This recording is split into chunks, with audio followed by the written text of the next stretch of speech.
পয়গম্বরের কাছে আসলো। আল্লাহর পয়গম্বর মহিলাকে লক্ষ্য করে বলেন, আল্লাহর বান্দি রে, তুমি এমন একটা সময় এসেছো যে সময়ে আমরা চাঁদা কানেকশন করতেছি, এই সময়টা তো দেওয়ার সময় নয়। আমার ভাইয়েরা, আল্লাহর পয়গম্বরের কথা শুনে মহিলা কান্দে আর বলে, ওগো নবীজি, আমি আপনাদের কাছ থেকে নেওয়ার জন্য আসি নাই গো, আমি এসেছি জিহাদের ফান্ডে কিছু দান করার জন্য। সুবহানাল্লাহ বলেন।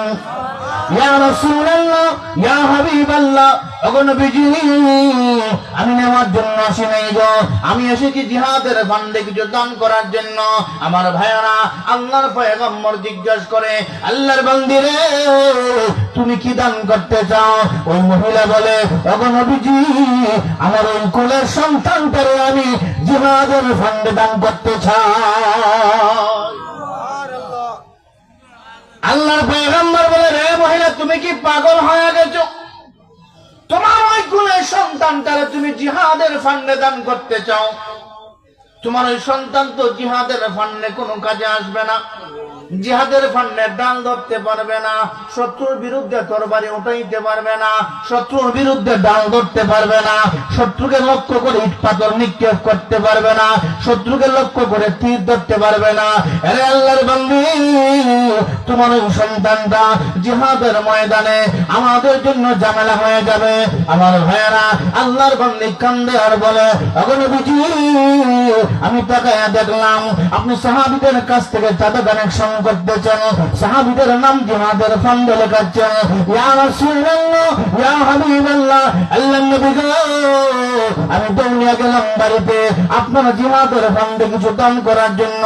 ওগো নবীজি, আমার স্বামী নাই, দুনিয়া থেকে বিদায় হয়ে গেছে, বাংলা একটা কুড়ের ঘরের ভিতরে অবস্থান করি। ইয়া রাসূলুল্লাহ, ইয়া হাবিবাল্লাহ, ওগো নবীজি, আমি সমগ্র ঘর তল্লাশি করলাম আপনার হাতে দেওয়ার জন্য, সমগ্র ঘর তন্ন তন্ন করে বুঝে নিলাম, আপনার হাতে দেওয়ার মতো কিছু পাইলাম না। ইয়া রাসূলুল্লাহ, মনের ভিতরে বড় ব্যথা গো, আজকে সাহাবায়ে কেরাম জিহাদের ফান্ডে নাম লেখাচ্ছেন, জিহাদের ফান্ডে চাঁদা কানেকশনে সাহাবায়ে কেরাম সামর্থ্য অনুযায়ী দান করতেছেন, আমার ঘরে আপনার হাতে দেওয়ার মতো কিছুই নাই, মনের ভিতরে বড় ব্যথা। ইয়া রাসূলুল্লাহ, হঠাৎ করে মনে হয়ে গেল আমার ওই স্বামীর কথা, আমার যে কুলের সন্তান, আমার সন্তানটা যখন পেটের ভিতরে ছিল, আমার গর্ভে ছিল, আমার স্বামী তখন জিহাদের ময়দানে চলে যায়, আমার স্বামী আমাকে ওসিয়ত করে যায়, ওই স্ত্রী জিহাদের ফান্ডে চলে যাচ্ছে, জিহাদের ময়দানে চলে যাচ্ছে, জানি না ফিরত আসতে পারবো কিনা। ও আমার স্ত্রী, তোমার গর্ভে যে সন্তানটা রয়েছে, ওই সন্তানটা তোমার কাছে আমার পক্ষ থেকে আমানত, জানি না ওই সন্তানটা ছেলে হবে না মেয়ে হবে, ছেলে হোক মেয়ে হোক, যাই হোক না কেন, সন্তানটা জন্ম হওয়ার পরে যখন একটু বড় হয়ে যাবে, বড় হওয়ার সাথে সাথে ওই সন্তানটাকে জিহাদের ফান্ডে আল্লাহর রাসূলের কাছে হস্তান্তর করে দিবে। ইয়া রাসূলুল্লাহ, আমি যখন ঘরের ভিতরে কিছুই খুঁজে পেলাম না আপনার হাতে দেওয়ার মতো, তখন আমার স্বামীর ওসিয়তের কথা মনে হয়ে গেল।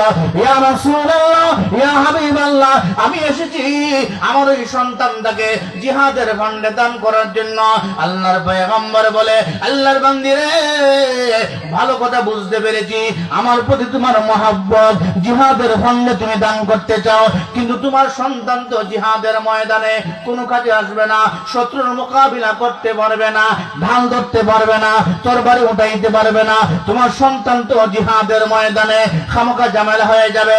মহিলা কান্দে আর বলে, ইয়া রাসূলুল্লাহ, ইয়া হাবিবাল্লাহ, ওগো নবীজি, আমি ভালো করেই জানি আমার ওই সন্তান জিহাদের ময়দানে শত্রুর মোকাবেলা করার ক্ষমতা তার নাই, ঢাল ধরার ক্ষমতা নাই। তখন নবীজি, আমি ভালো করেই জানি আমার সন্তান তীর নিক্ষেপ করতে পারবে না, তরবারি উঠাইতে পারবে না। ইয়া রাসূলুল্লাহ, ইয়া হাবিবাল্লাহ, আমি ভালো করে জানি আমার সন্তান যদিও ঢাল ধরতে না পারে, কিন্তু ডাল তো হতেও পারে। আল্লাহু আকবার বলেন।